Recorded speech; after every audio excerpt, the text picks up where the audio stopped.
So let's discuss about perception.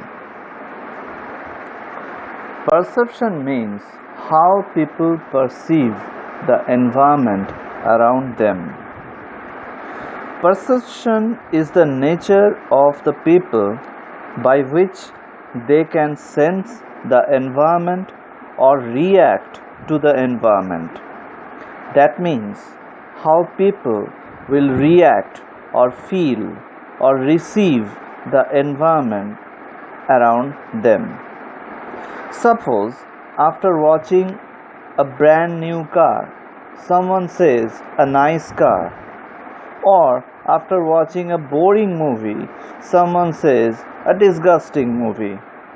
In those two examples, two kinds of expression or reaction, a nice car and a disgusting movie, are perception of the people who are watching the car and the movie. So how you see things is the perception, or how environment makes you feel is depending upon your perception. Perception differs people to people. Level of perception is not same for every people. Like previous example, after watching the same movie, some people may say disgusting movie and some may say a nice movie. Or after watching a brand new car, someone will say a nice car or someone will say an ordinary car. Because the two objects, that is the movie and the car, makes people feel or react differently. It is same for every sensory stimulus like light, sound, touch, temperature, moisture, and many more. Here, nature of stimuli is same, but the perception differs. Perception is the basic constituents of the human mind.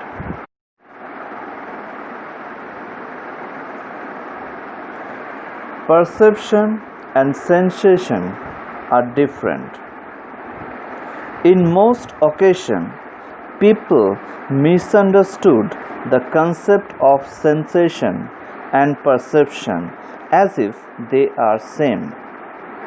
But actually they are not. Sensation is purely restricted to or concentrated on the physical boundaries, or you can say it is all about human body.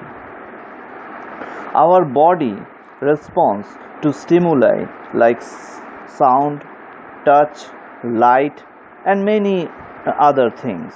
Many other sensory organ like eyes responds to light, color, ear responds to sound, nose responds to smell, skin responds to touch.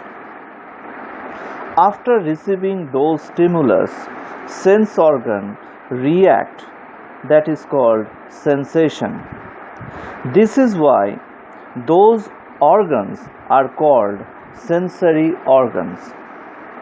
Perception requires sensation, or you can say to make a perception to an environment you need to have sensory data.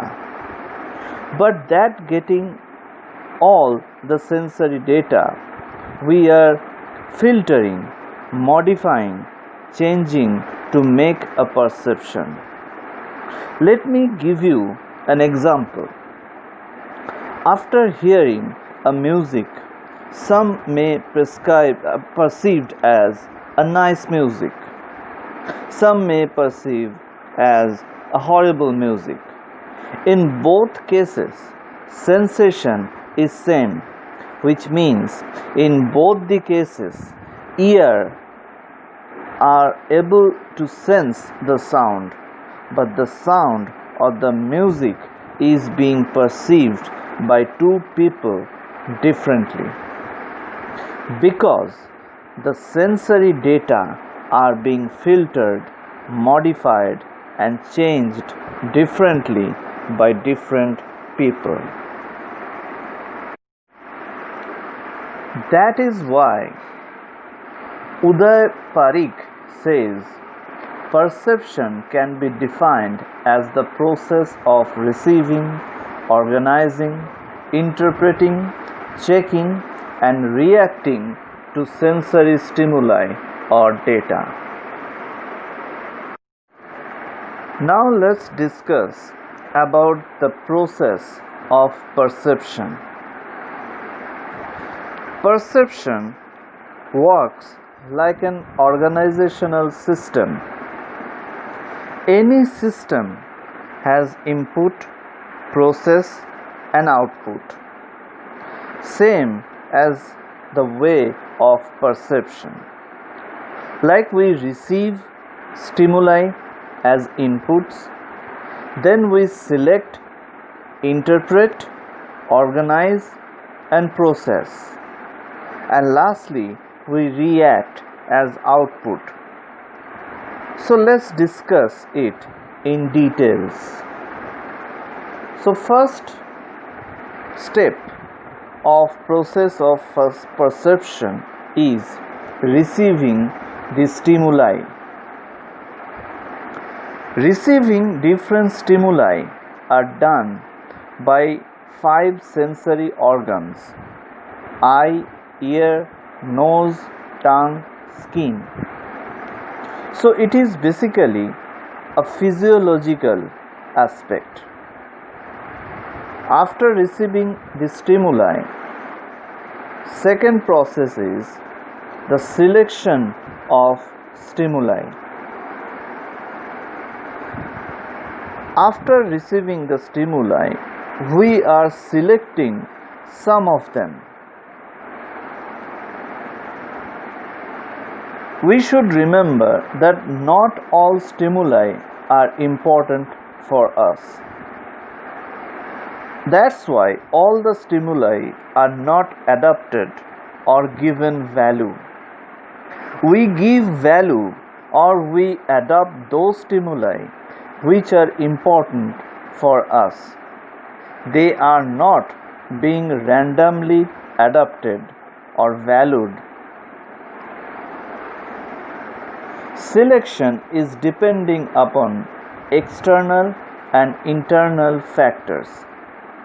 So which stimuli will be recognized or adapted and which will not be recognized or adapted is depending upon external factors and internal factors.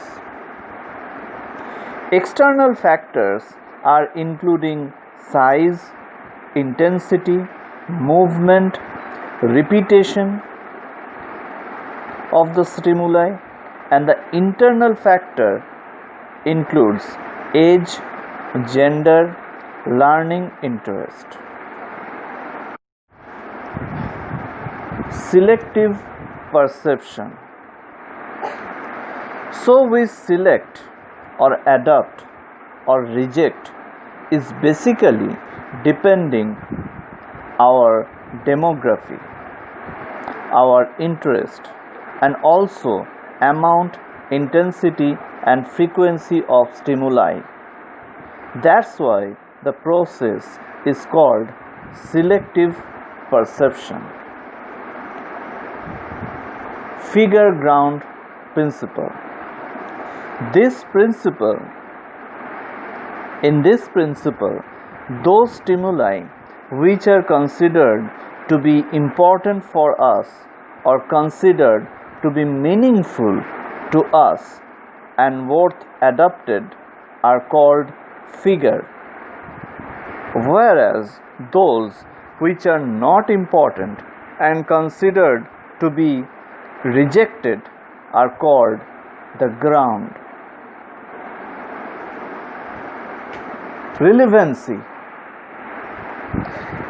In this theory, as suggested by the name, the stimuli are considered to be important when the person feels that the stimuli are relevant to that person, or it could be enough to fulfill their need and desire. After selection of stimuli, organization of stimuli comes. After selection of the stimuli, the stimulus are being organized or arranged in such a way so that a reasonable meaning can be given. Grouping. In this case, the stimulus are perceived in a same way by different people as those people giving same opinion or same importance for the stimuli. For example, toddlers love toys. Then closure. By our experiences or guess or intuition, we most often make the incomplete information to complete information. It is necessary to do it because it is not always we get complete information from the nature. So as to make an assumption, we need to fill the gap. Next is simplification. We are all tending to specify simplify the overloaded and complicated information to more meaningful and understandable information.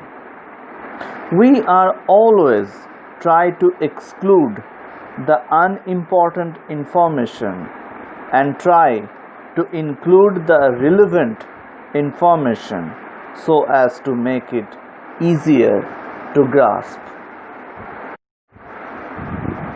After organization of stimuli, interpretation comes. Like study, we need to grasp those what is written in the book. We need to interpret what is written in the book. Same goes for perception.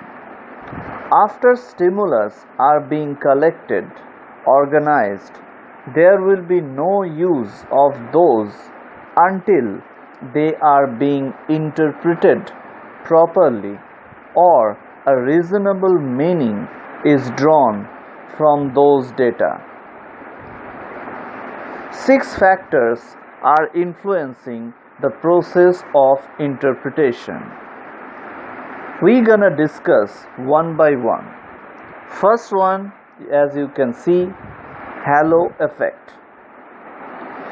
It is seen when a perception is made or an impression is created towards an individual by experiencing single trait, or you can say a single characteristics, like making a conclusion after seeing a young man riding a motorbike as a rash driver, or making a statement about an aged driver as a safe driver. In most occasions, like in those cases, single trait or single characteristic are taken to draw a conclusion.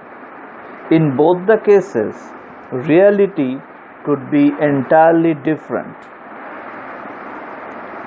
Next is attribution. This tendency makes us judge a person or a situation based on cause and effect. Like if we see a teacher is yelling at students, we perceive students must have done something wrong. But this perception could be wrong in most of the cases. Next comes the stereotyping. This factor makes us judge a person based upon their belongings or the group where they are from. Suppose we made a common conclusion, that is, politicians are all hypocrites. This is the classic example of stereotype. After stereotyping, let's discuss about the personality. How we see the world or people is depending upon who we are. It is observed by many researchers that in case of an insecure person, they are always remain doubtful to others. They rarely accept anyone around them. Next is situation. Situation changes our level of perception towards something. Situation is showing us which one is important and which one is not. Which one is to recognize and which one is not to. When you are thirsty, you will be looking for water, not the glass or the water bottle. You will not look for the water bottle or the glass. You will be always looking for water as you are thirsty, because at that time we give priority towards how much water the container has or the type and shapes of the container. We don't want to see those things. We only consider the water as we are thirsty. So situation is the guiding force of interpretation. Next is the perceiver. We perceive things or events according to the factor we see residing in object or situation. How we interpret something is depending upon our attitude, motivation, interest, past experience, expectation. Let me give you an example. Suppose you got a t-shirt, and then suddenly you start to see most of the people are wearing the same t-shirt. It is not the case that people are starting to wear the t-shirt after you purchase it, but it is you start to notice it once you purchase that. Once you have a particular t-shirt, you start to notice everyone. And lastly, let's discuss about the action. And lastly, let's discuss about the final step, that is called the action. It is the final step of perception. After receiving, organizing, interpreting the stimulus, the action is taken. Based upon the previous steps, the action is taken. It could be positive or negative. In this regard, covert and overt action can be noticed. Action sometimes can be noticeable or visible, or then it's called the overt action. But when we do not express our perception on something, but our attitude, feeling, impression changes, then it's called the covert action.